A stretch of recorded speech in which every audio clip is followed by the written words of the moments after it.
시편 119편 89절부터 96절입니다. 주님의 말씀은 영원히 살아있으며 하늘에 굳건히 자리 잡고 있습니다. 주님의 성실하심은 대대에 이릅니다. 땅의 기초도 주님께서 놓으신 것이기에 언제나 흔들림이 없습니다. 만물이 모두 주님의 종들이기에 만물이 오늘날까지도 주님의 규례대로 흔들림이 없이 서 있습니다. 주님의 법을 내 기쁨으로 삼지 아니하였더라면 나는 고난을 이기지 못하고 망하고 말았을 것입니다.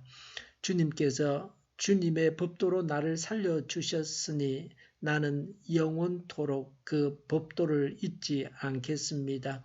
나는 주님의 것이니 나를 구원하여 주십시오. 나는 열심히 주님의 법도를 따랐습니다.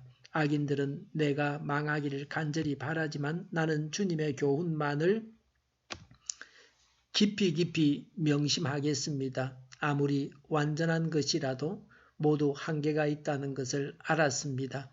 그러나 주님의 계명은 완전합니다. 아멘. 89절에 주님의 말씀은 영원히 살아있으며 하늘에 굳건히 자리 잡고 있습니다. 라고 했습니다. 하나님은 말씀을 가지고 최후의 심판대에서 심판하실 것입니다. 우리는 말씀을 붙잡고 살아가면 됩니다. 말씀은 불변입니다. 말씀이 확고하기 때문에 우리도 흔들리지 않고 견고합니다. 90절에 주님의 성실하심은 대대에 이릅니다. 땅의 기초도 주님께서 놓으신 것이기에 언제나 흔들림이 없습니다. 라고 했습니다. 땅이 흔들리면 어떻게 살겠습니까? 지진은 굉장히 무서운 재앙입니다. 10초간 땅이 흔들리면 수많은 사람들이 죽임을 당합니다. 땅이 흔들지 않는 것은 하나님의 성실 덕분입니다. 하나님께서 성실하심으로 우리는 안심할 수 있습니다. 불안해하지 않아도 됩니다. 96절에 아무리 완전한 것이라도 모두 한계가 있다는 것을 알았습니다. 그러나 주님의 계명은 완전합니다. 라고 했습니다. 사람은 완전하지 않습니다. 사람에게는 100%가 없습니다. 사람이 성실하게 약속을 하지만 약속을 지키지 못하기도 합니다. 대연동 유엔공원에 가면 유엔군들의 비석이 있습니다. 전사한 외국 군인들은 살아서 돌아오겠다는 약속을 지키지를 못했습니다. 살아서 돌아오게 하고 떠나갔지만 그 약속을 지키지 못하고 거기에 묻혀 있습니다. 사람이기 때문에 그러합니다. 사람은 명심해야 할 바를 잊기도 하고 실수하고 죄짓고 악하고 그렇습니다. 그러나 말씀은 무한하고 완전합니다. 그래서 사람은 말씀을 다 알 수 없습니다. 계속해서 말씀을 알아가야 합니다. 특수한 상황에서 도저히 이해할 수 없었던 말씀이 그대로 적용되는 경우가 있습니다.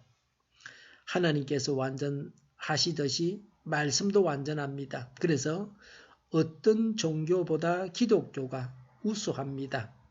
우리는 말씀대로만 살아가면 됩니다. 91절에 만물이 모두 주님의 종들이기에 만물이 오늘날까지도 주님의 규례대로 흔들림이 없이 서 있습니다. 라고 했습니다. 만물이 하나님께서 정하신 범위 안에서 생존합니다. 포도나무가 가시나무일 수 없고 사자가 토끼일 수 없습니다. 나는 나의 자리를 굳건히 지키고 있습니까?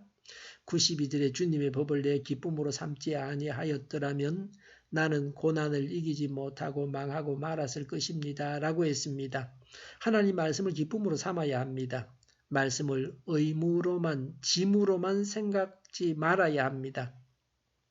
고난을 이기고 망하지 않기를 원합니까? 하나님 말씀을 기뻐하십시오. 93절에 주님께서 주님의 법도로 나를 살려주셨으니 나는 영원토록 그 법도를 잊지 않겠습니다. 라고 했습니다. 말씀이 나를 죽인다고 생각해서는 안 됩니다. 말씀이 나의 원함과 다를 때에 나를 죽인다고 생각하기 쉽습니다. 수술하는 칼이 아프게 하지만 수술을 통해서 병을 고칩니다. 말씀이 주는 고통이 나를 살립니다. 나의 귀에 거슬리고 나를 아프게 하는 말씀을 더욱 명심하고 실천해야 합니다. 나를 온전하게 하는 말씀입니다. 말씀을 따라감으로 더 온전한 삶을 살아갈 수 있습니다. 말씀이 나를 살려주셨으니 영원히 말씀을 기억하겠다고 합니다. 이런 자세를 가지고 말씀을 명심해야 합니다. 94절에 나는 주님의 것이니 나를 구원하여 주십시오. 나는 열심히 주님의 법도를 따랐습니다. 라고 했습니다. 말씀을 지키면서 기도하고 구원해 주십사고 구해야 합니다. 죄를 짓고 말씀을 떠나서는 간구해도 그 기도가 하나님께 상달되지 않습니다. 나는 하나님의 것이니 나를 구원해 주십사고 구합니다. 하나님의 것이기 때문에 예수님이 나의 주인이시기 때문에 나를 구원해 주십사고 구해야 합니다. 예수님을 주인으로 모시고 하나님의 것이 된 자들은 하나님께서 구원하십니다. 하나님의 소유를 지키지 못하는 그런 하나님은 아니십니다. 하나님은 능력과 사랑을 가지고 계십니다. 95절에 악인들은 내가 망하기를 간절히 바라지만 나는 주님의 교훈만을 깊이 명심하겠습니다. 라고 했습니다. 말씀을 명심하고 지키는 것만이 사는 길입니다. 말씀을 떠나면 악인이 원하는 대로 망하고 맙니다. 예수님은 말씀이십니다. 말씀을 지키고 말씀을 따라서 영원한 천국에 들어가게 됩니다.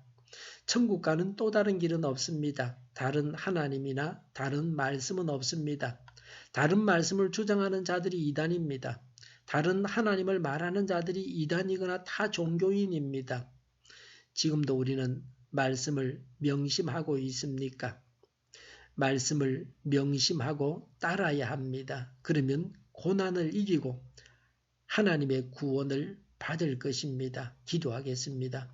하나님의 말씀을 따라서 살아가게 하여 주시옵소서. 고난을 이기고 하나님의 구원을 체험하며 살아가게 하여 주시옵소서. 밤에 있을 기도회를 주장하여 주시옵소서. 교회로 하는 말걸음을 인도하여 주시옵소서. 악한 것이 틈타지 못하게 하여 주시옵소서. 우리 동일교회가 만구는 집 하게 하여 주시옵소서. 예수 이름으로 명하노니 모든 병만은 물러가고 몸의 모든 부분들은 온전하게 될지어다. 신유의 기적을 베푸셔서 지금도 저희의 질병을 고쳐 주시옵소서. 저희와 교회와 이 나라의 민족을 불쌍히 여겨 주시옵소서. 독재 정권이 무너지고 적과 통일이 되지 않고 평화 통일을 이루게 하여 주시옵소서. 전쟁 위험이 사라지게 하시며 신앙의 자유를 누리며 살게 하여 주시옵소서. 하나님을 대적하는 색들이 바로 망하게 하여 주시옵소서. 국회와 정부가 하나님 기뻐하시는 법만을 만들게 하시며 반성경적인 모든 법과 영과 내규와 가짜 인권법이 즉시 폐기되게 하여 주시옵소서. 이 나라의 지도자 복을 허락하여 주시옵소서. 지진이 일어나지 않게 하시며 출산율이 올라가게 하여 주시옵소서. 자녀를 낳고 살만한 성적으로 건전한 나라가 되게 하여 주시옵소서. 에너지 정책, 재활용품 정책을 제대로 세워서 집행하게 하여 주시옵소서. 늘 맑은 공기를 마실 수 있게 하여 주시옵소서. 우리 모두가 선한 것을 분별해서 알게 하여 주시옵소서. 한일 갈등, 한미 갈등이 해결되어지게 하여 주시옵소서. 하나님 안에서 차고 넘치는 복된 삶을 오늘도 살게 하여 주시옵소서. 감사와 찬양을 주님께 돌려드리며 예수님의 이름으로 기도하옵나이다. 아멘.